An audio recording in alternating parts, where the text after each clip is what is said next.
Qual? Essa escada que você está vendo aqui é dos bombeiros. O meu corpo estava estirado.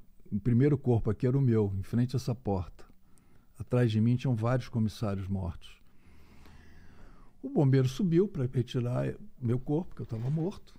Eles pensando que eu estava morto também. E aí perceberam que eu estava respirando. Me colocaram num helicóptero.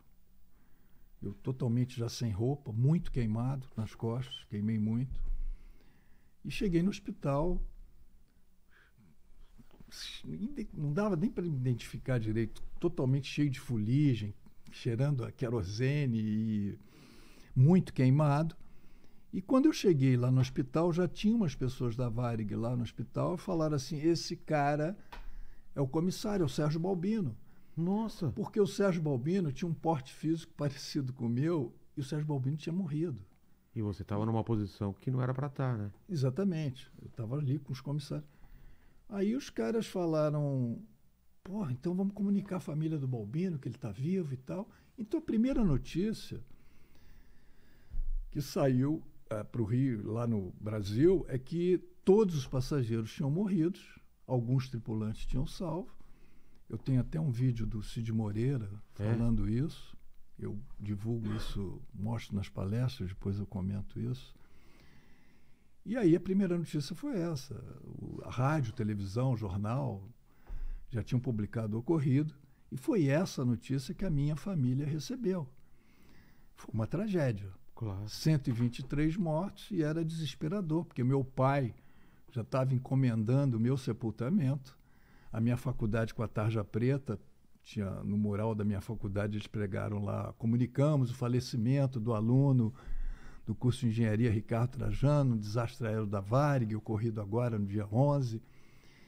E a minha mãe era a única, meus amigos já lá em casa, um velório lá em casa, minha mãe era a única que falava, meu filho não morreu. E aí, nesse período, eu fiquei 30 horas em coma.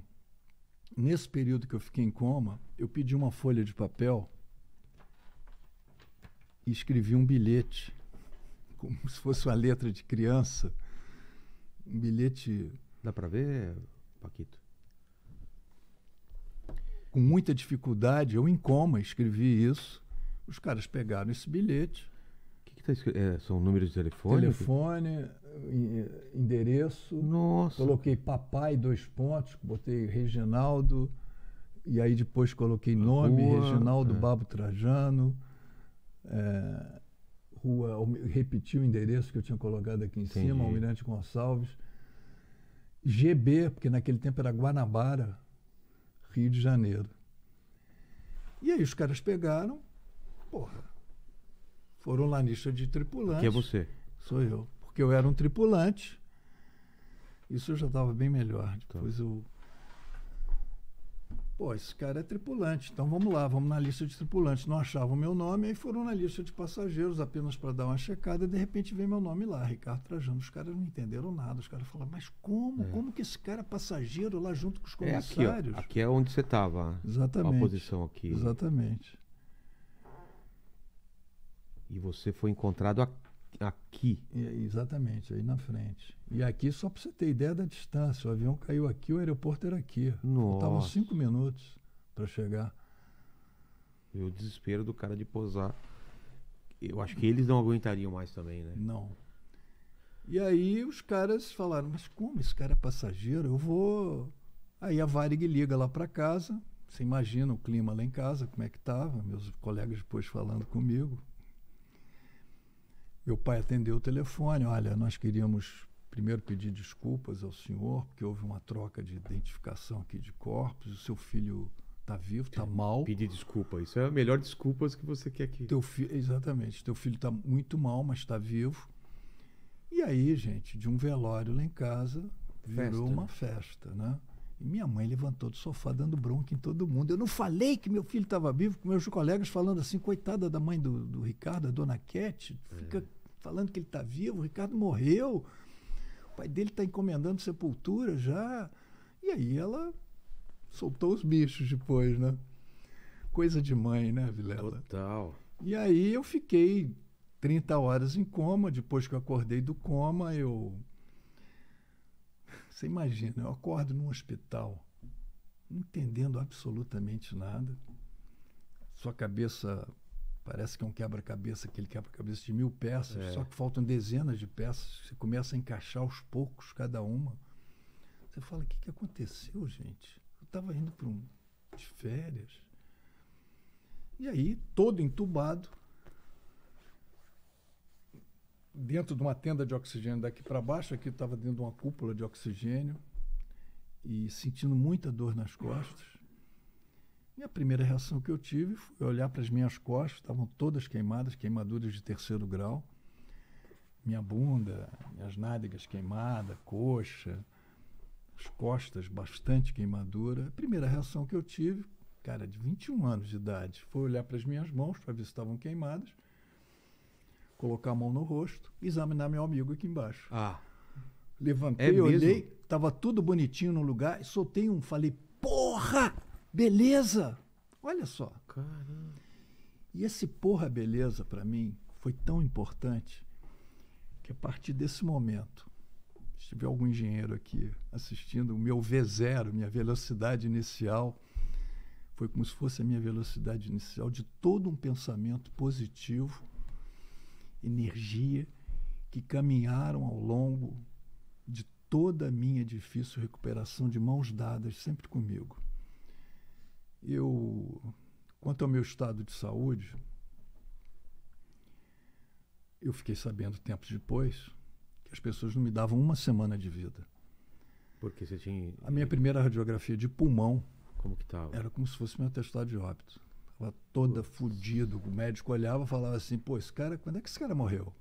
Não, ele não morreu não. Ah, tá, mas esse cara não dura uma semana. Eu estava com edema pulmonar generalizado, hemoptise, que é a infecção de todos os brônquios, que fazia com que eu expelisse a todo instante pela boca um sangue envenenado. Taquicardia 160, 180 por minuto. Nossa. 40 graus de febre, direto. Dezenas de transfusões de sangue, dezenas. Por que era transfusão de sangue? Porque eu perdi muito sangue. Ah, é? Muito. Queimaduras. Queimadura. Afeta demais. E as queimaduras, que obviamente não davam o menor sinal de cicatrização, tinha acabado de chegar ali, queimaduras profundas de 3º grau. E os médicos preocupados porque podia infeccionar os rins. A sorte que eu caí de bruço, porque se eu caísse de frente, queimasse aqui, os órgãos são mais expostos, eu provavelmente não ia sobreviver. E aí foi uma luta, mas, Vilela, desde os primeiros dias de internação, e já bem debilitado, eu procurava extrair dentro daquele ambiente, que é um CTI conturbado, ambiente pesado, as coisas boas que me rodeavam. Eram coisas aparentemente banais, mas sempre carregadas de um otimismo, de uma energia que me alimentavam e que me davam forças para lutar pela vida que parecia estar próxima do fim. E essas coisas que eu volto a repetir, aparentemente banais, eram tipo... Meus pais faziam... A Varig enviou a passagem para os meus pais estavam já no hospital, eles não podiam entrar no CTI, e escreviam todos os dias para mim, faziam cartazes, escrevia com caneta pilô, que era mais grossa para eu ler melhor, escreviam frases tipo assim, vamos lá, Ricardo, força, Ricardo, você vai sair logo daí. Eu estou te falando essas frases aqui agora, você vai falar, puta, frases bobas, aqui falando nesse momento, mas lá onde eu estava, lá, naquele momento, eram frases, fizeram cara, diferença. Puta, carregadas de fé, força, energia. Eu ficava todo santo dia esperando a enfermeira chegar 4 horas da tarde com uma frasezinha diferente para eu ler. Poxa. Ela atrasava 5 minutos, eu ficava louco, era 4 horas da tarde. Eu preciso ler, cadê a enfermeira? Cadê? Eu preciso ler uma frase. Ela chegava lá, 4h05, com um cartazinho com a frase. Isso era meu alimento de vida. Você não acredita o quanto isso me ajudava. Da mesma forma, as cartas. Naquele tempo eram cartas, tá? Que a gente, meio de comunicação. Eu recebia dezenas de cartas diariamente E por incrível que pareça, a maioria dessas cartas eram de pessoas que eu não conhecia.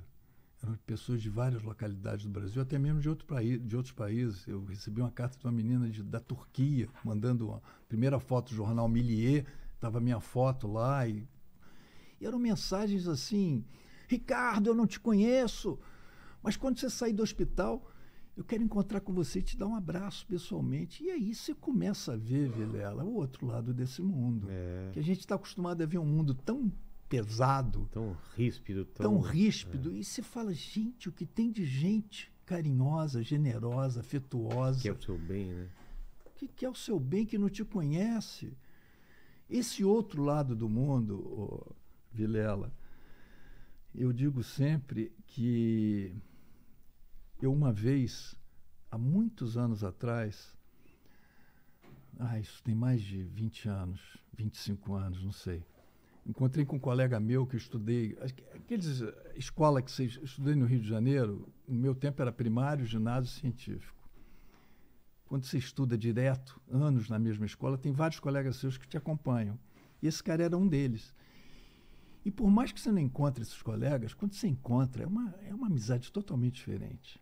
É uma amizade, é um afeto. Você sabe o nome todo da pessoa, você sabe onde é que ela estava sentada, você sabe o número dela, você sabe tudo. E você dá um abraço. Eu encontrei com esse cara que eu não via há séculos, no meio da rua, no Rio. E ele, especialmente ele, sempre teve um lado espiritual muito aguçado. Ele sempre foi diferenciado, um cara fora da curva. Escreve, lê muito. Pô, Ricardo, eu queria tanto saber aqueles momentos de aflição. Sei que você não tem problema de falar sobre o acidente e tal. Me conta aqueles problemas, aquele sufoco que você passou. E eu comecei a falar com ele. E aí eu falei, puxa, eu me despedindo da vida, Nelson. Comecei a ver um filme na minha cabeça, minha família, veio tudo, minha vida toda. E eu senti, Nelson, a morte me abraçando. Esperou acabar de falar, colocou a mão no meu ombro, me lembro como se fosse hoje. Falou, Ricardo, não era a morte te abraçando? Valeu. Cafezinho. Querido, obrigado.